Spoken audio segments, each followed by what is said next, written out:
예수님께서 드디어 예루살렘에 입성하셨습니다. 예수님은 인자가 영광을 얻을 때가 왔다라고 하시면서 한 알이 밀알이 되어서 죽는 것이 참 믿음이다라고 말씀하셨습니다. 예수님의 십자가 죽음으로 영원한 생명을 주시는 것임을 말씀하셨습니다. 그러나 무리들은 어떻습니까? 예수님은요, 메시아일 수 없다. 메시아임을 부정했습니다. 하지만 예수님은 그들을 향하여 자신을 믿고 빛의 아들이 되라라고 그렇게 말씀하셨습니다. 이후 사건인 본문 12장 이제 마지막 부분을 저희들이 살펴볼 것인데요. 요한복음 1장에서 12장을 표적의 책이라고 합니다. 자, 오늘 표적의 마지막 결론 12장을 보면서요, 예수님의 공생의 결론이 무엇인지 드러납니다. 유대인들은 하나님의 아들 메시아를 믿을 수밖에 없는 사람들인데요, 믿지 않았다는 것입니다. 자, 본문 말씀을 살펴보겠습니다. 37절입니다. 이렇게 많은 표적을 그들 앞에서 행하였으나 그를 믿지 아니하니. 여러분, 예수님의 사역의 결론이 뭡니까? 믿지 않았다는 겁니다. 좀 충격스럽지 않습니까? 예수님께서 세상에 오셔서 많은 그 표적, 이적을 행하셨죠.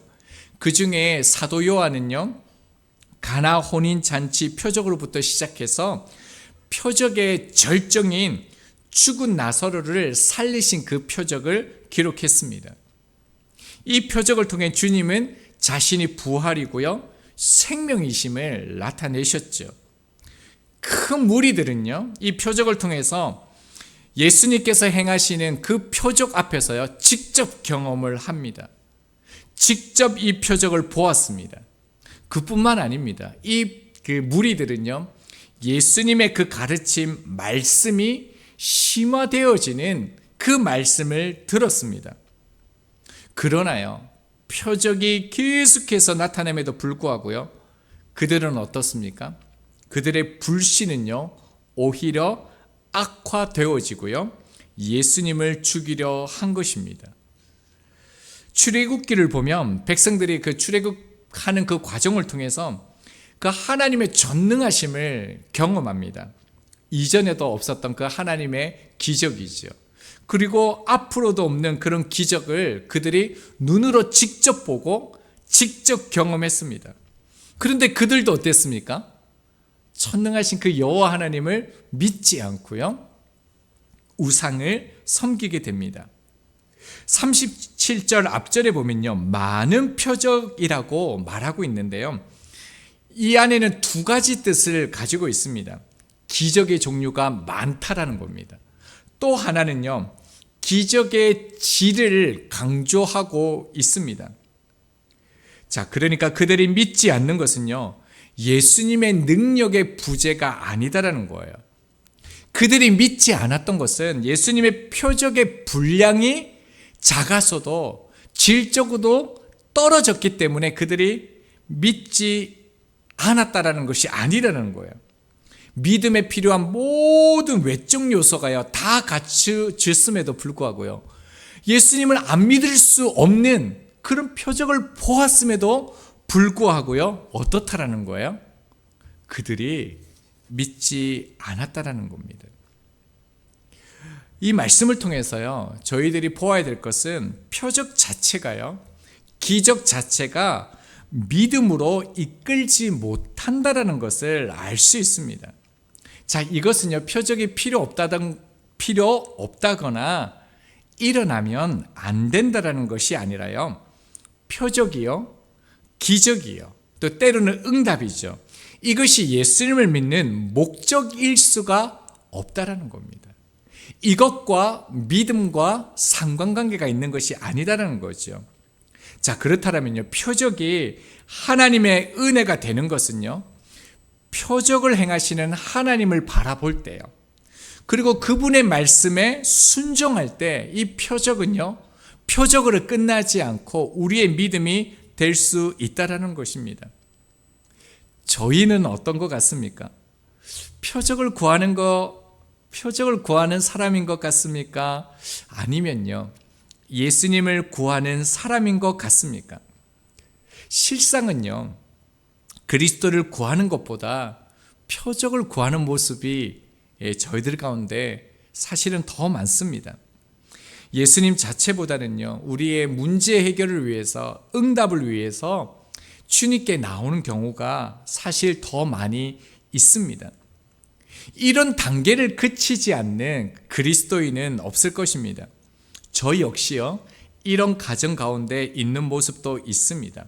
자, 그렇지만요, 문제 해결만을 구하는, 응답만을 구하는 것에 이러한 모습에 머물러 있는 것이 문제입니다.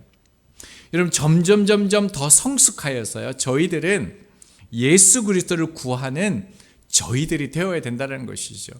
예수님 한 분, 그분만을 구하면서 그분을 갈망하고 사모해야 된다는 것입니다.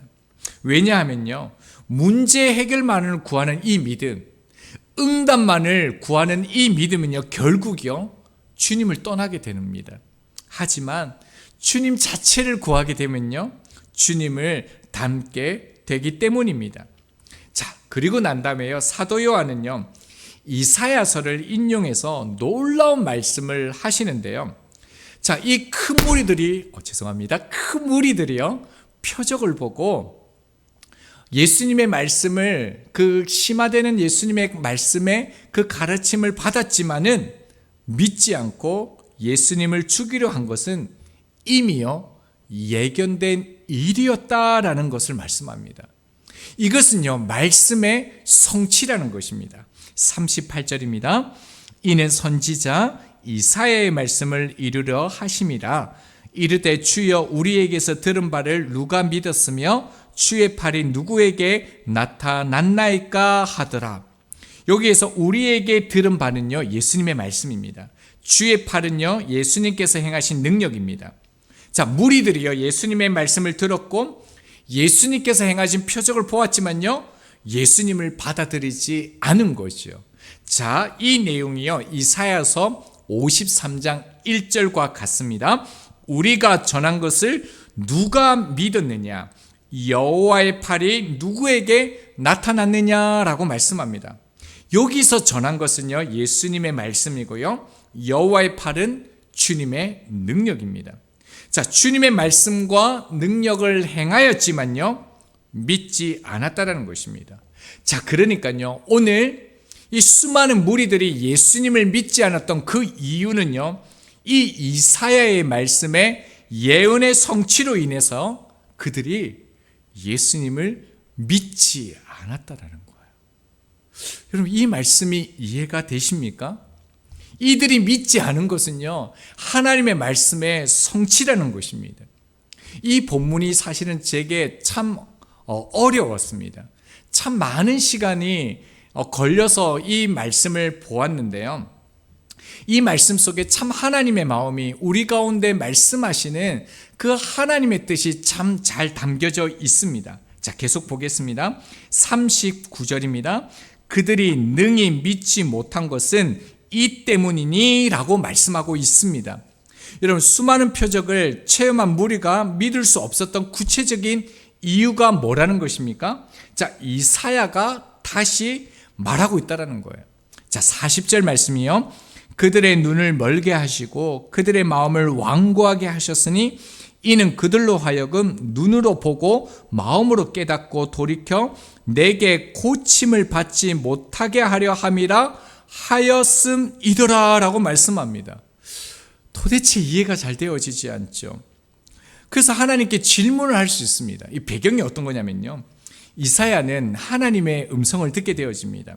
내가 누구를 보내며 누가 우리를 위하여 갈고, 이 하나님의 마음을 이사야에게 들려주시죠. 그러니까 이사야가 뭐라고 얘기하냐면, 내가 이르되 하나님, 내가 여기 있습니다, 나를 보내주십시오 라고 그렇게 말합니다. 자, 그러니까요, 이 다음이 중요한데 이렇게 말씀합니다. 이사야서 6장 9절입니다. 여호와께서 이르시되, 자, 이사야가 하나님 제가 가겠습니다 라고 말한 다음에 하나님께서 말씀하시는 것입니다. 가서 이 백성에게 이르기를 너희가 듣기는 들어도 깨닫지 못할 것이요 보기는 보아도 알지 못하리라 하여라고 말씀합니다.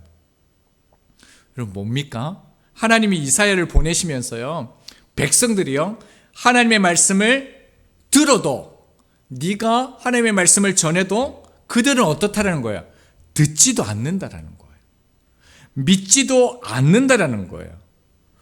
좀 이상하지 않습니까? 자, 그러니까 이 말은 뭐냐면요. 하나님께서 그들이 믿지도 않고 듣지도 않을 것을 알면서도요, 이사야를 보내셨다라는 겁니다. 여러분, 그 이유를 이렇게 말합니다. 이사야서 6장 10절 하반절입니다. 그들이 눈으로 보고 귀로 듣고 마음으로 깨닫고 다시 돌아와 고침을 받을까 하노라 하시기로. 여러분 이 말씀은 더 이해가 안 됩니다. 다시요. 그들이 눈으로 보고 귀로 듣고 마음으로 깨닫고 다시 돌아와 고침을 받을까 하노라 하시기로. 여러분 이 말씀이 하나님이 하신 말씀이 맞습니까? 하나님이요 이스라엘 백성의 눈도 가리고 귀도 가리고요 그들의 마음도 완고하게 하신 것 같이 이렇게 지금 성경이 말하고 있다는 겁니다. 그러니까요 지금 무리들이 믿지 않는 것은요 그들의 잘못이 아니라는 거예요. 그들이 말씀을 들어도 믿지 않고 깨닫지 못한다는 것은요 하나님 책임인 것처럼 지금 말씀이 기록되어져 있다는 거예요. 그래서 이 본문이 어렵습니다. 그래서 이 말씀만 보면요 문자적으로만 이해하게 되면 구원받지 못하는 사람들 있잖아요. 믿지 못하는 사람들은요 그 책임이 그들에게 있는 것이 아니라 누구에게 있다라는 거예요?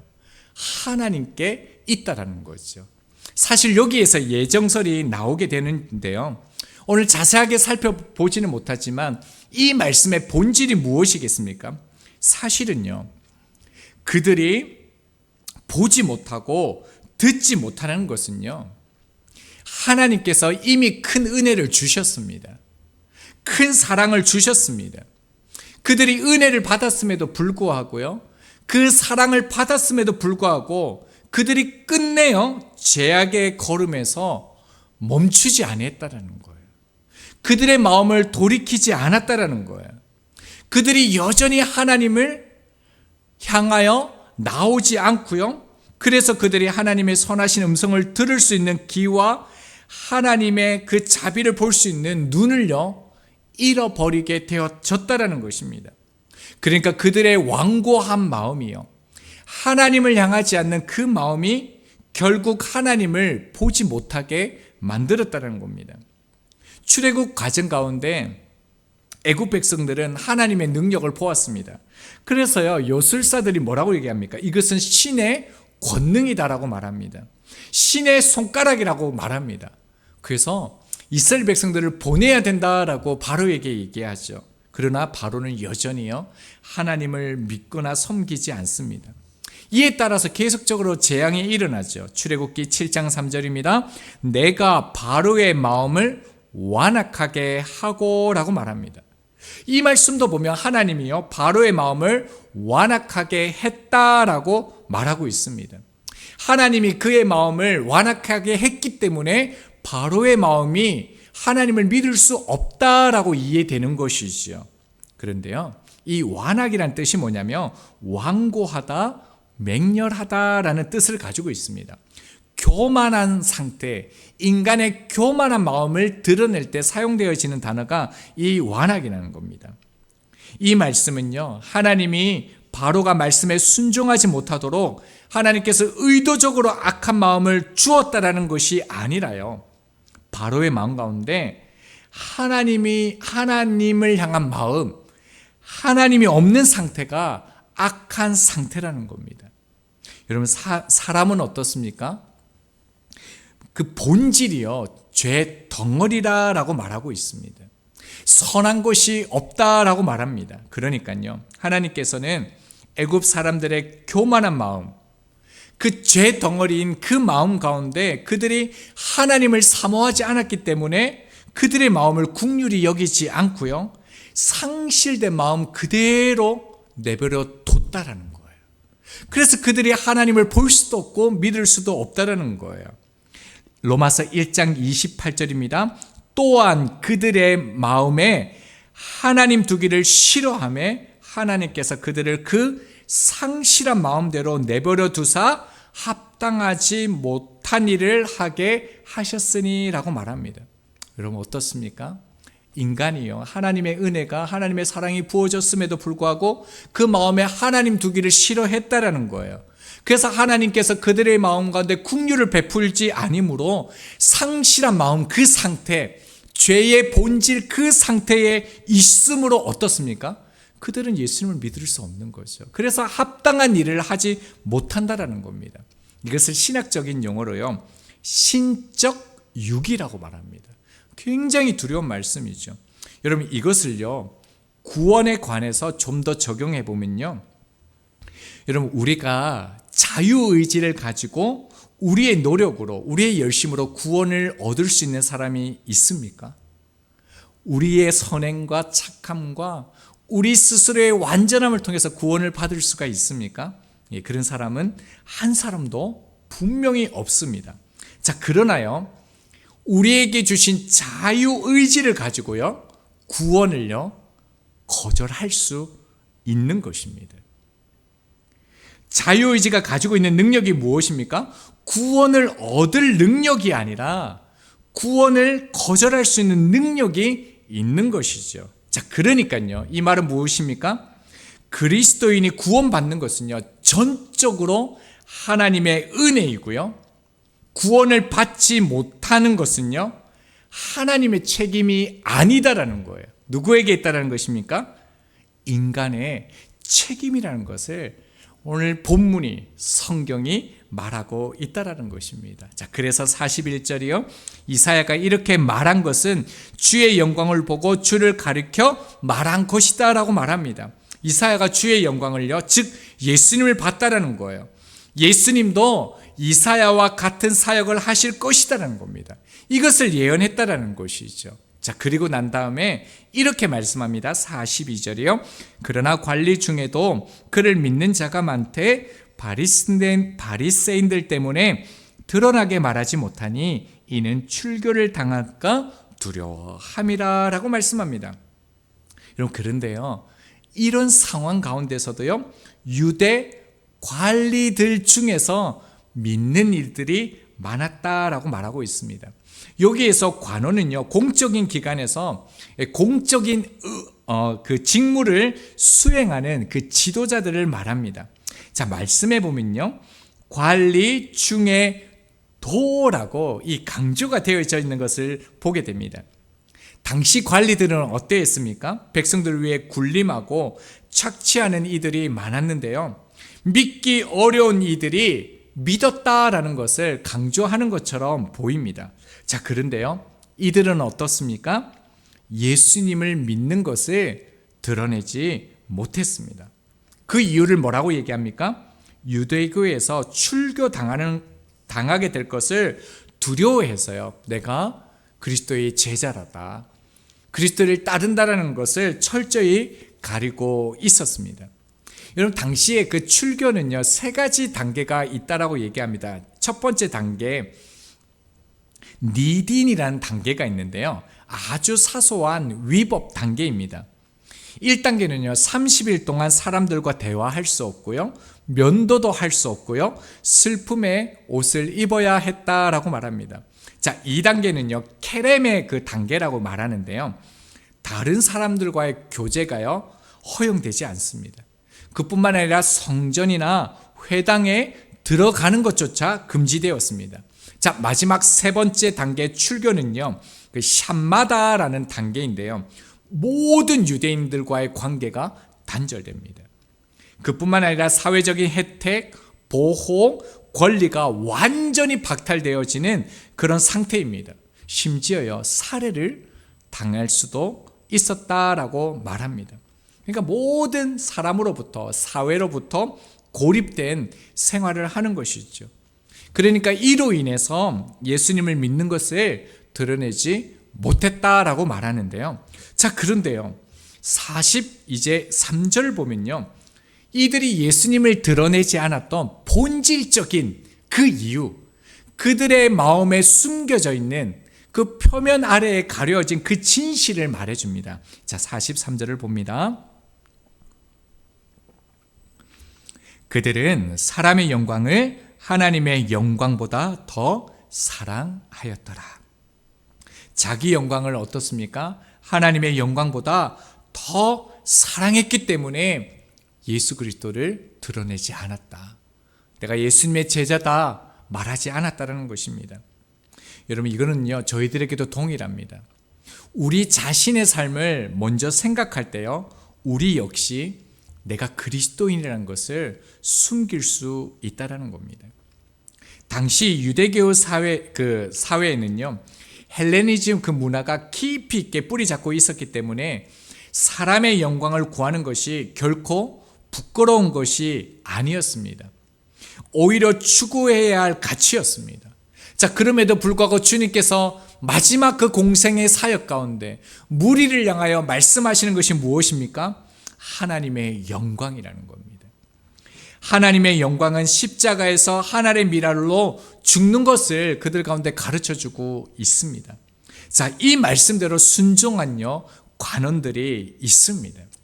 자, 요한복음 19장 38절을 보면요, 당시 그 최고 권력자들이죠, 산헤드린 공회원들 가운데 니고데모와 아리마대 요셉은요, 처음에 예수님을 믿었습니다. 예수님의 제자였죠. 그런데 유대인들의 그 출교를 두려워했기 때문에 믿는 것을 숨겼습니다. 자, 그런데요, 예수님께서 십자가에 죽으신 후에요, 빌라도에게 가서 시신을 내어 달라라고 말합니다. 이제는 명확하게요, 자신이 출교 당할 것을 그 위협을 무릅쓰고요, 그리스도인이라는 것을 선언하는 것입니다. 말씀을 통해서 저희들이 결단해야 하는 것은요, 저희 또한요, 이들처럼요, 나의 삶에 출교를 각오해야 할 것들이 있다라는 것입니다. 그런데 그 자리는요, 분명히요, 두려운 자리입니다. 힘든 자리가 맞습니다. 이 관원들이 겪었던 그런 삶의 문제, 그 자리가 동일하게 우리의 자리임이 맞습니다. 제가 그 학부생 때요, 과 대표였습니다. 반장이었습니다. 대학생 때. 그렇게 안 보이죠. 그래도 제가 과 대표가 맞습니다. 당시는 그 미팅 문화와 그 술 문화가 굉장히 많았지 않습니까? 그래서 제가 주선을 잘 해줬습니다. 분위기를 잘 해줬습니다. 근데 문제는요, 그 학과장님들과 그 교수님들의 술자리가 있었습니다. 한번 잘해보자고 학과장님이 이렇게 과대들, 총대들을 딱 앉혀놓고 술을 한 잔씩 이렇게 다 따라줬습니다. 근데 이제 제 차례가 와서 이제 술을 따라주면서 한 잔씩 하자고 그렇게 얘기하는데, 제가 기독교인이라고 술을 안 마신다고 했습니다. 잘했죠. 제 인생 가운데도 그런 추억들이 있습니다. 그래서 제가 못 먹는다고 얘기하니까 옆에 있는 조교가 설레발을 치면서요, 나도 교회 다닌다고, 먹어도 된다고, 먹으라고 막 이렇게 하는 거예요. 더 열받더라고요. 결국 제가 마셨겠습니까? 안 마셨겠습니까? 예, 안 마셨으니까 이 얘기를 했겠죠. 그렇죠? 제가 안 마셨습니다. 자, 근데 이제 문제가 나타나는 거예요. 내가 그리스도인이다, 예수를 믿는다, 내 몸에 예수의 십자가가 있다, 이렇게는 안 했지만 교회 다닌다 이렇게 얘기했는데요, 그 당시에 총대는요 거의 만점입니다. 4.5점 만점 해가지고 장학금을 다 받습니다. 근데 제 기억으로는 제 학점이요 3.4였던가 3.7이었던가, 당시에 낮지는 않았지만 총대에 비해서는 굉장히 점수가 낮았습니다. 그래서 제가 그 예수님을 믿는 것들 때문에 참 많은 어려움을 겪었습니다. 여러분, 본문도 마찬가지 않습니까? 예수님의 공생의 그 3년의 성적표를 오늘 마지막으로 보여주는 거거든요. 예수님께서 믿지 않는 것이 이상할 만큼 많은 표적을 행했지만 어떻습니까? 무리들이 믿지 않았습니다. 간접적인 경험이 아닙니다. 그들의 눈앞에서 보이도록 행했습니다. 그런데도 믿지 않았습니다.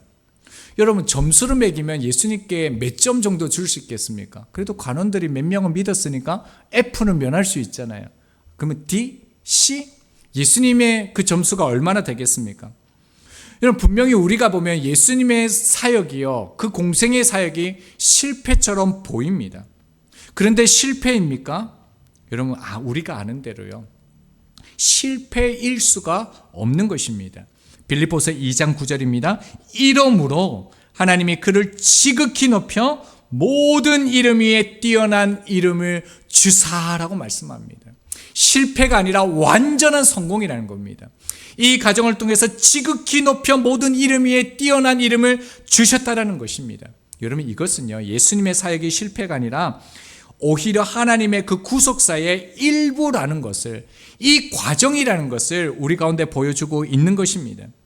여러분, 저희 삶 속에서도요, 다른 사람이 볼 때는 실패인 것처럼 보이지만요, 하나님의 관점에서는 성공이라는 것입니다.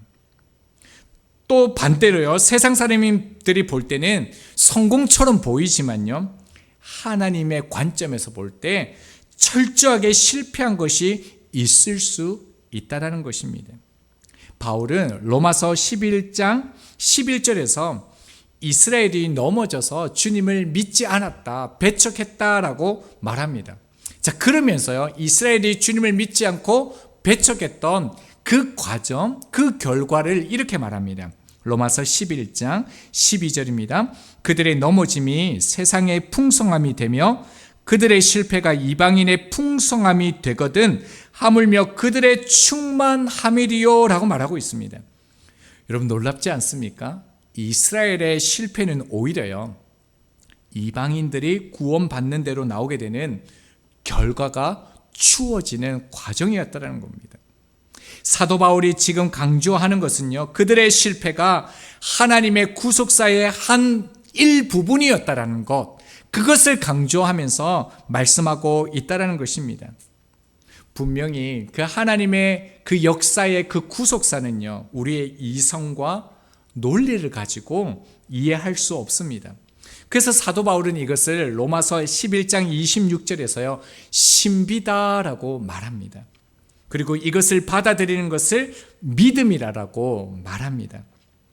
여러분, 하나님의 이 구속사의 계획은요, 예수님뿐만 아니라 이스라엘뿐만 아니라 사도 바울뿐만 아니라 저희 삶 속에도요, 그대로 적용되어집니다. 저희 삶의 때때로요, 이해하지 못하는 일에 직면할 때가 있습니다. 저희가 전혀 원하지 않는 일들에 직면할 때도 있다라는 것입니다. 그렇지만요, 나를 사랑하시는 하나님이 이 모든 것을 아시고 이 모든 것을 다스리고 인도하심을 믿음으로 받아들일 수 있어야 합니다. 여러분, 오늘 우리의 신앙은 지금 어디에 있을까요? 나는 어떠한 그리스도인일까요? 하나님의 영광을 구하고 계십니까? 아니면 사람의 영광을 구하고 있습니까? 사람의 영광을 구하는 것은요, 하나님의 영광이 있다라는 것을 모르기 때문일 것입니다. 여러분, 우리는 이 질문에 대해 우리의 삶으로 응답해야 합니다. 오늘이라는 지금 이 시간은요, 우리가 그리스도의 몸으로 살 수 있는 절호의 기회입니다. 하나님의 영광을 나타낼 수 있는 절호의 은혜의 그 축복의 통로의 시간이라는 것입니다. 자, 그렇다면요, 그리스도를 드러내기 위해서 감수해야 할 것이 무엇일까요? 내 삶에 그 하나님을 드러내기 위해서, 예수 그리스도의 몸으로서 살아가기 위해서 포기해야 할 것이 무엇이 있을까요? 그런 상황을요, 저희가 두려워하지 않았으면 좋겠습니다. 십자가 앞에서 예수님은 심한 통곡과 눈물로 간구하셨지만요, 예수님은 살기 위해 십자가를 피하기 위해서 기도하신 것이 아니라 죽기 위해서, 하나님의 영광을 위해서 기도하셨다라는 것을 우리가 잊으면 안 됩니다. 안락하고요, 평안하고 안전한 자리에 있으면서요, 아무 문제도 없는 자리에 있으면서 주님의 십자가가 생명이라고 고백할 수는 없습니다. 환경이 좋은 곳에서 자라나는 나무는요, 뿌리를 깊게 내리지 못한다는 사실을 다 알고 있습니다. 자, 그런 나무를 보면요, 곱게 높이 자라지만 바람이 불면요, 속절없이 넘어집니다. 꺾여지죠. 여러분, 그러나요, 주님을 드러내는 자리는요, 사실 우리가 한사코 피하고 싶은 자리가 맞습니다.